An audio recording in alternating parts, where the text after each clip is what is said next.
Hello guys, on this short tutorial I'm going to show you how to fix WhatsApp calls easily and fast. So actually there is two ways to fix this problem. The first way is you have to open the settings on your phone, go to the apps manager, open the apps like this and then go to the WhatsApp app, and after that this is the app informations page.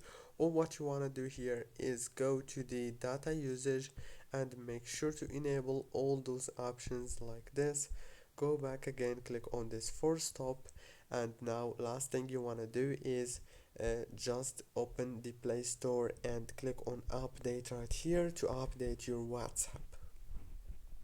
Now last thing is turn off your phone and turn it on again, and the problem must be solved. If it's not solved yet, that's mean that you have a problem in the network that you are connected to.